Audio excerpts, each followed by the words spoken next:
Okay, so hello everyone. I'm Sam, and I just turned 17.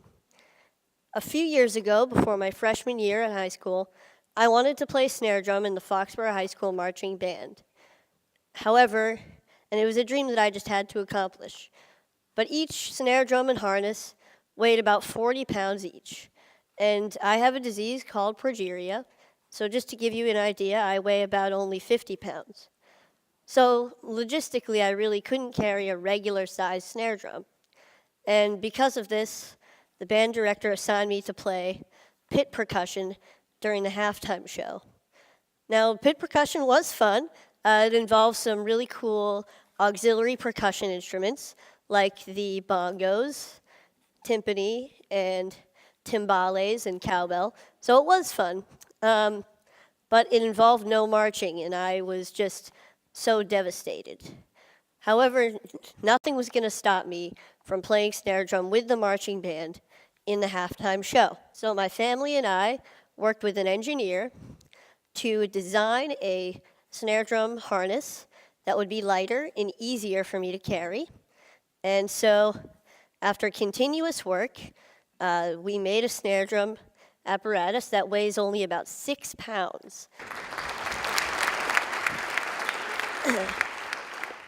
I'm just going to give you some more information about progeria. It affects only about 350 kids today worldwide, so it's pretty rare. And effects of progeria include tight skin, lack of weight gain, stunted growth, and heart disease. Last year, my mom and her team of scientists published the first successful progeria treatment study. And because of this, I was interviewed on NPR. And John Hamilton asked me the question, what is the most important thing that people should know about you? And my answer was simply that I have a very happy life. So even though there are many obstacles in my life, with a lot of them being created by progeria, I don't want people to feel bad for me. I don't think about these obstacles all the time, and I'm able to overcome most of them anyway. So I'm here today to share with you my philosophy for a happy life. So for me, there are 3 aspects to this philosophy.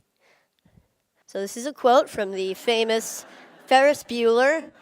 The first aspect to my philosophy is that I'm okay with what I ultimately can't do because there's so much that I can do. Now, people sometimes ask me questions like, isn't it hard living with progeria? Or what daily challenges of progeria do you face? And I'd like to say that even though I have progeria, most of my time is spent thinking about things that have nothing to do with progeria at all. Now, this doesn't mean that I ignore the negative aspects of these obstacles. When I can't do something like run a long distance or go on an intense roller coaster, I know what I'm missing out on. But instead, I choose to focus on the activities that I can do through things that I'm passionate about, like scouting or music or comic books or any of my favorite Boston sports teams. Yeah. So, however, sometimes I need to find a different way to do something by making adjustments. And I want to put those things in the can-do category, kind of like you saw with the drum earlier. So here's a clip with me playing Spider-Man with the Foxborough High School marching band at halftime a couple years ago.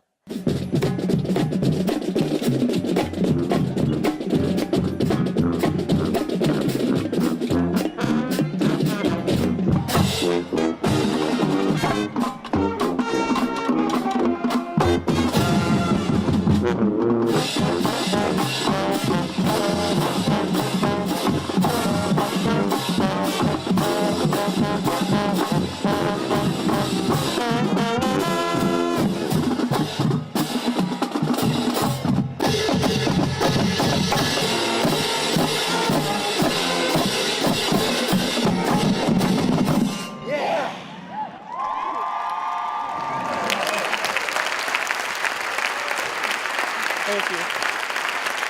All right. So that was pretty cool. And so I was able to accomplish my dream of playing snare drum with the marching band, as I believe I can do for all of my dreams. So hopefully you can accomplish your dreams as well with this outlook. The next aspect to my philosophy is that I surround myself with people that I want to be with, people of high quality.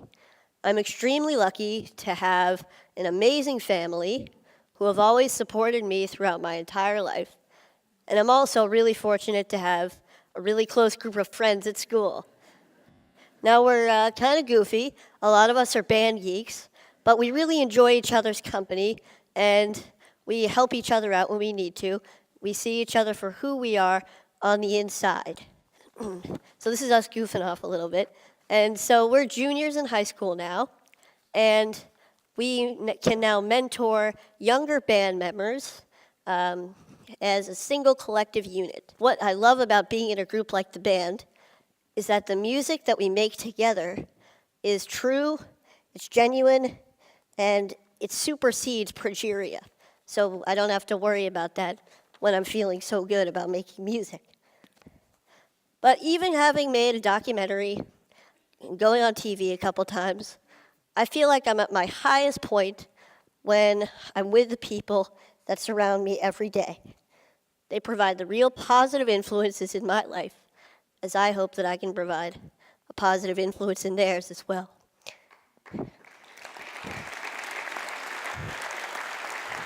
Thank you. So the bottom line here is that I hope that you appreciate and love your family, love your friends, for you guys, love your bros, and acknowledge your mentors and your community, because they are very real aspects of everyday life that can make a truly significant positive impact. So, the third aspect to the philosophy is keep moving forward. Here's a quote by a man you may know named Walt Disney, and it's one of my favorite quotes. I always try to have something to look forward to, something to strive for to make my life richer. It doesn't have to be big. It could be anything from looking forward to the next comic book to come out, or going on a large family vacation, or hanging out with my friends, to going to the next high school football game. However, all of these things keep me focused and know that there's a bright future ahead and may get me through some difficult times that I may be having. Now, this mentality includes staying in a forward-thinking state of mind. I try hard not to waste energy feeling badly for myself, because when I do, I get stuck in a paradox where there's no room for any happiness or any other emotion. Now, it's not that I ignore when I'm feeling badly. I kind of accept it. I let it in so that I can acknowledge it and do what I need to do to move past it. When I was younger, I wanted to be an engineer. I wanted to be an inventor who would catapult the world into a better future. Maybe this came from my love of Legos and the freedom of expression that I felt when I was building with them. And these was also derived from my family and my mentors, who always make me feel whole and good about myself. Now today, my ambitions have changed a little bit. I'd like to go into the field of biology, maybe cell biology or genetics or biochemistry or really anything. And this is a friend of mine who I look up to, Francis Collins, the director of the NIH, and this is us at TED last year, chatting away. I feel that no matter what I choose to become, I believe that I can change the world. And as I'm striving to change the world, I will be happy. About 4 years ago, HBO began to film a documentary about my family and me called Life According to Sam. Now, it was a pretty great experience, but it was also 4 years ago. And like anyone, my views on many things have changed and hopefully matured, like my potential career choice. However, some things have stayed the same throughout that time, like my mentality and philosophy towards life. So I would like to show you a clip of my younger self from the film that I feel embodies that philosophy. I know more about it genetically So it's less of an embodiment now. It used to be like this thing that prevents me from doing all this stuff that causes other kids to die, that causes everybody to be stressed, and now it's, a protein that is abnormal, that weakens the structure of cells. So, and it takes a burden off of me because now I don't have to think about progeria as an entity. Okay, pretty good, huh? Yep. Thank you. So, as you can see, I've been thinking this way for many years, but I'd never really had to apply all of these aspects of my philosophy to the test at one time until last January. I was pretty sick. I had a chest cold, and I was in the hospital for a few days. I was secluded from all of the aspects of my life that I felt made me, me. That kind of gave me my identity. But knowing that I was going to get better and looking forward to a time that I would feel good again helped me to keep moving forward. And sometimes I had to be brave. And it wasn't always easy. Sometimes I faltered, I had bad days, but I realized that being brave isn't supposed to be easy. And for me, I feel it's the key way to keep moving forward. So, all in all, I don't waste energy feeling bad for myself. I surround myself with people that I want to be with, and I keep moving forward. So with this philosophy, I hope that all of you, regardless of your obstacles, can have a very happy life as well. Oh, wait, hang on a sec. One more piece of advice. Never miss a party if you can help it. My school's homecoming dance is tomorrow night, and I will be there. Thank you very much.